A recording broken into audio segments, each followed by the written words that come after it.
Assalamualaikum warahmatullahi wabarakatuh. Alhamdulillahi rabbil alamin. Wassalatu wassalamu ala asyrafil anbiya'i wal mursalin wa ala alihi wa sahbihi ajma'in. Allahumma alimna ma yanfa'una wanfa'na bima 'allamtana rabbana zidna ilma. Yang dimuliakan tuan-tuan puan-puan, muslimin-muslimat, sidang pendengar Rumah Ngaji Serampai yang dirahmati Allah sekalian. Alhamdulillah kita bertemu lagi pada tengah hari ini. Mudah-mudahan perkongsian kita pada surah Al-Mulk, surah ke-67 ini akan membawa manfaat kepada kita. Saya menggunakan kitab Tafsir Al-Munir karangan almarhum Profesor Dr. Wahbah Zuhaili. Kita berada pada ayat yang ketiga dan kita akan rangkumkan ayat ketiga, empat dan lima ni insya-Allah. A'udzubillahi minasyaitonirrajim. Allazi khalaqa sab'a samawatin tibaqa ma tara fi khalqir rahmani min tafawut farji'il basara hal tara min futur thumma irji'il basara karratayn yanqalib ilaikal basaru khasi'an wa huwa hasir wa laqad zayyana as-samaa'a ad-dunya bimasabiha wa ja'alnaha rujuman lisyayatin wa a'tadna lahum 'adzabas sa'ir. Baik, ayat ketiga, Allah Subhanahu Wa Taala menciptakan kejadian 7 lapis langit atau 7 petala langit yang engkau tidak akan dapat melihat pada ciptaan Allah itu sebarang keadaan yang tak seimbang dan tidak munasabah. Maka jika engkau ragu-ragu, maka ulangilah pandanganmu, dapatkah engkau melihat sebarang kecacatan. Kemudian ulangilah pandanganmu berkali-kali, nescaya pandanganmu itu akan berbalik kepadamu dengan hampa daripada melihat sebarang kecacatan, sedang ia pula berkeadaan lemah lesu kerana habis tenaga sia-sia. Dan demi sesungguhnya kami telah menghiasi langit yang dekat pada penglihatan penduduk bumi dengan bintang-bintang, dan kami jadikan bintang-bintang itu punca rejaman terhadap syaitan-syaitan, dan kami sediakan bagi mereka azab neraka yang menjulang-julang. Tuan-tuan puan sedang pendengar Rumah Ngaji Serampai yang dirahmati Allah sekalian, ayat ketiga, empat dan lima ni saya rangkumkan sekali. Dia berbalik kepada ayat yang pertama lah, iaitu tabarakallazi biyadihil mulk, maha tinggi, maha berkat, maha berkuasanya Allah, yang mana pada tangannya kekuasaan segala hal ehwal pentadbiran, segala apa yang berlaku di bumi, di langit dan selainnya. Dan Dr. Wahbah menyebut di sini wa annahu tamul qudratu ala kulli asya'. Allah SWT berkuasa terhadap setiap sesuatu, la yu'jizuhu syai'un, tak ada apa yang melemahkan Allah Subhanahu wa taala, bal wa bitasarrufi fi milkihi kaifa yurid. Allah SWT berkuasa melakukan apa sahaja dalam kekuasaannya, dalam pentadbiran langit dan bumi ini, apa sahaja, min izaz wa idlal, daripada memuliakan seseorang dan menghinakan seseorang, wa rafa'a wa wada'a, Allah mengangkat sesuatu, Allah menurunkan sesuatu, wa in'am wa intiqam wa i'ta' wa mana' wa man'un, dan Allah SWT memberi ataupun Allah SWT menghalangi daripada memberi sesuatu kepada makhluknya atau hambanya. Maksudnya Allah SWT ni berkuasa saja menghidupkan, mematikan dan sebagainya. Kalaulah tuan-tuan dan puan, kuasa ini diberikan kepada kita, kita bebas untuk memberi, mengambil, kita bebas untuk nak makan ataupun tak nak makan, kita bebas untuk pergi ke mana-mana. Kalaulah kita ada kebebasan dan kekuasaan untuk berbuat apa sahaja yang kita suka, agak-agak cacah merbah tak kehidupan kita ataupun kehidupan orang sekeliling kita, keluarga kita, anak-anak kita, dia akan jadi cacah merbah. Sebab bila kita berbuat apa yang kita suka, maka dia akan jadi celaru. Jadi mungkin kita akan, kalau makan kita akan makan semua, ataupun kalau kita membeli barang contohnya, kita akan beli semua, ataupun kita akan jual semua. Maka kita akan berbuat sesuatu ikut suka hati kita, maka hasilnya akan menjadi satu cacah merbah yang akan jadi tak teratur dan akan ada efek-efek kesan-kesan sampingan daripada apa yang kita buat. Namun Maha Suci Allah Subhanahu Wa Taala, Allah menghidupkan, Allah mematikan, Allah buatlah apa saja, Allah memberi nikmat, Allah tarik nikmat, Allah mengangkat darjat seseorang, Allah menurunkan darjat seseorang. Semua tu Allah buat dengan willing, dengan kehendak Allah Subhanahu Wa Taala. Namun dia takkan jadi cacah merbah. Sebab tu apabila melihat dalam ayat ketiga, keempat, kelima ni, penciptaan langit, 7 lapis langit yang kita beyond our reach, kita tak mampu nak ukur pun berapa besarnya, luasnya langit, angkasa dan sebagainya. Jadi tapi kalau kita nak carikan apa-apa yang cacat lah, yang cacat, dan Dr. Wabah menulis di sini, kullu sama'in munfasilatun anil ukhra, setiap lapis langit ni dia berbeza, kama jaa fi hadis al-Isra wa ghairihi, seperti mana yang kita tahu daripada hadis peristiwa Isra, di mana Rasulullah SAW diangkat ke langit, ada 7 lapis, dan ma tashahada ayuhan nazirul muta'ammul fi makhluqatir rahman min tanaqud wa tabayun wa adamu tanasub, hal tusyahid fi ma min syukuk wa sudu'. Dr. Wabah menulis dalam kitab ini, langit-langit yang Allah jadikan ini, kalaulah kita ni ayuhan nazir al-muta'ammul, orang yang perhati dan fikir dan reasoning, kita buat, kita fikir dan kita cuba kritik lah, kita cuba kritik fi makhluqatir rahman, pada apa sahaja kejadian Allah Subhanahu Wa Taala. Cukuplah kita tengok pada langit yang 7 pun, kita cari apa yang bertentangan, yang clash, tanaqud, yang konflik, yang conflicting each other, yang dia tak munasabah, yang kita boleh kata apa sajalah yang flaw, yang cacat, yang pecah, yang retak. Kalau kita tengoklah pada kejadian langit yang 7 lapis ni, masya-Allah, memanglah ada, kita tahu ada yang meteor menghempas planet tertentu, berlakulah sebegitu. Namun secara dan berlaku pun ada sebab, ada hikmah pada pengetahuan Allah SWT. Namun secara sistematik kita tengok perjalanan planet-planet, matahari. Yang ni kita tengok kepada angkasa, langit yang 7 ni.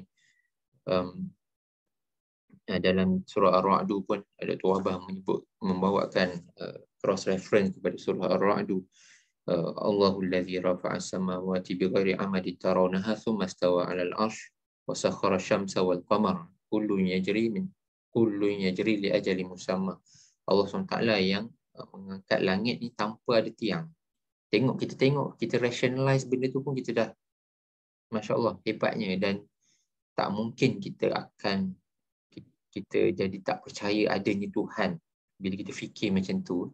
Sumastawa al-arsh, dan Allah sebab penciptaan langit tu Allah beristiwa di atas arsh, dan Allah memudahkan matahari dan bulan untuk benefit, manfaat bagi kita manusia.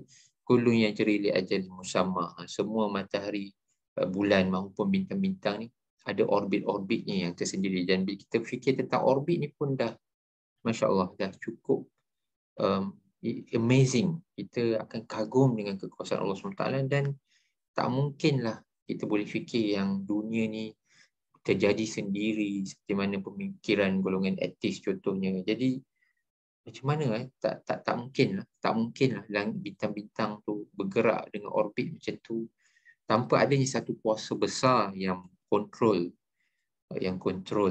Dan Dr. Wabah juga menyarankan kita untuk kita explore sebagaimana yang para astronomis para panggil falakiyun, mereka-mereka yang terlibat dalam bidang falak, cuba explore baramij ghazwul fadha untuk melihat keluasan angkasa, madarat al-kawakib, orbit, macam mana bintang-bintang ni berjalan, bergerak dan sebagainya, dan bagaimana mereka ada orbit sendiri, ya. Dan untuk kita bayangkan 7 lapis langit ni pun memang tak tercapai ke sains moden ataupun ilmu astronomi moden yang kita ada sekarang ni, dengan teleskop, dengan teropong yang pelbagai. Kita hanya boleh reach certain level tertentu saja, tapi tak boleh pergi jauh. Dan dari segi ekspedisi angkasa pun boleh sampai ke bulan, mungkin boleh sampai ke Marikh paling banyak pun, tapi masih lagi tak mampu untuk pergi beyond daripada itu. Masya Allah, benda tu semua kita kena pelajari lah. Memanglah kita baca Quran tu tuan-puan, tapi bila kita baca ayat 3, 4, 5 ni, Allah SWT persoalan kita ayat keempat ataupun akhir ayat ketiga ni, Allah tanya, hal tara min futur, ada tak kau lihat sebarang kecacatan? Kalau kita nak jawab soalan Allah SWT kepada kita ni, kita kena perhati, kita kena pelajari lah. Macam mana lapisan langit, apa yang ada di angkasa, macam mana bulan, planet-planet, matahari dan sebagainya. Dan kemudian Allah SWT tanya lagi dalam ayat keempat, summa rji'il basara karrataini, kemudian ulang balik, tengok. Maksudnya Allah SWT suruh kita tengok balik, dan Dr. Wabah sebut wal muradu bi qawlihi karrataini taksirun nazari li ma'rifatil khilal. Maksudnya kita ulang-ulang balik tengok, kita fikir, tengok fikir banyak kali lah, carilah apa kelemahan, dan memang takkan jumpa. Ialah memang kita boleh question lah, akan ada mungkin meteor yang terhempas di planet-planet tertentu. Namun kena fikir juga apa sebab dia, apa hikmah berlakunya kawah besar di setiap planet yang berlaku hempasan meteor dan sebagainya. Kita kena fikir, kena kaji. Dan untuk kita memahami persoalan Allah SWT ni, kita kena pelajari ilmu falak tu. Tak adalah nak suruh jadi pakar, tapi kita ada masa pergilah, bawa family pergi ke balai cerap mana-mana. Di Port Dickson, Masya Allah, ada di Kelana Beach Resort, ada betul tempat yang kita boleh bawa sama kita sendiri atau anak-anak kita sendiri untuk tengok macam mana dia orang dah dokumentarikan. Dan ada juga teleskop yang besar untuk tengok apa bintang ataupun langit. Jadi kita pelajari, dan kena rajin baca.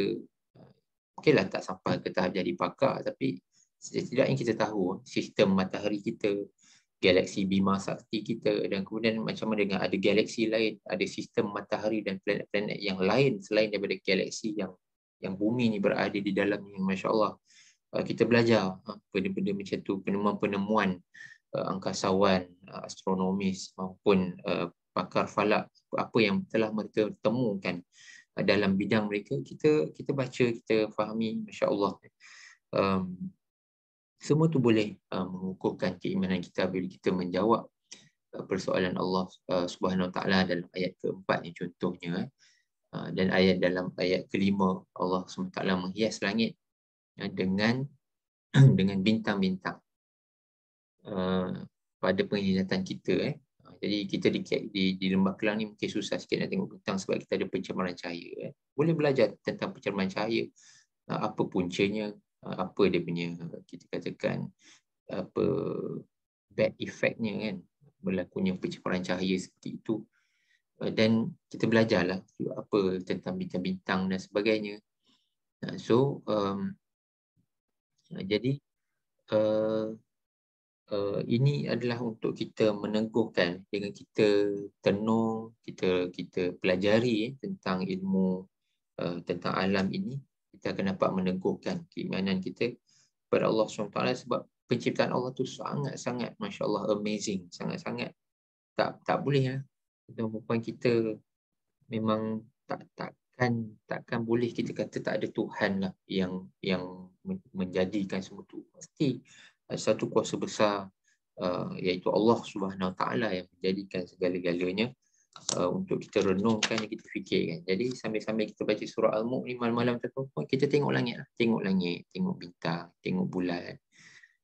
Dan apa? Sumarji'il basara karatain, tengok berkali-kali. Yang kali ilaikal basaru khasi'ah. Siapa yang tengok berkali-kali dengan tujuan nak cari kelemahan, akan hampa. Ini yang Allah SWT communicate dekat kita dalam ayat keempat ini. Jadi kena selalu tengok, pelajari, baca tentang falak dan sebagainya, tentang bintang-bintang, planet-planet dan sebagainya. Jadi itu semua meneguhkan keimanan kita kepada Allah Subhanahu Wa Taala. Jadi cukuplah setakat itu tuan-tuan. Jadi dalam kita mentadabbur Al-Quran ni juga, sebenarnya kita bukan baca Al-Quran saja, tapi kita bila tadabbur Quran, maka kita akan ini berkaitan dengan bintang, ini berkaitan dengan langit, tentang galaksi, tentang angkasa. Maka kita buat bacaan tentang angkasa, dan tujuan kita buat bacaan tentang ilmu falak astronomi itu adalah untuk kita meneguhkan keimanan. Maka itu pun part of tadabbur, dan insya-Allah pembacaan kita tentang ilmu falak dan sebagainya itu mendatangkan pahala kepada kita, sebab kita baca tu dengan niat untuk bertadabbur surah Al-Mulk. Kita nak meneguhkan keimanan kita kepada Allah SWT. Jadi menjadikan kita seorang insan yang terpelajar, yang kita bukan saja faham Quran, malah kita faham juga ilmu-ilmu yang Masya Allah sangat luas, yang banyak dikaji sama ada oleh orang Islam atau oleh orang bukan Islam, tentang angkasa, tentang langit, tentang bintang dan sebagainya. Masya Allah, tuan-tuan sama-sama kita berusaha ke arah itu. Mudah-mudahan kita menjadi seorang yang kuat iman kepada Allah Subhanahu Wa Taala dan menatijahkan amalan soleh daripada kita, insya-Allah. Mohon maaf atas segala kekurangan. Kita sambung dalam sesi akan datang. Aku qouli hadza subhanakallahumma wa bihamdika asyhadu an la ilaha illa anta astaghfiruka wa atubu ilaik. Assalamualaikum warahmatullahi wabarakatuh.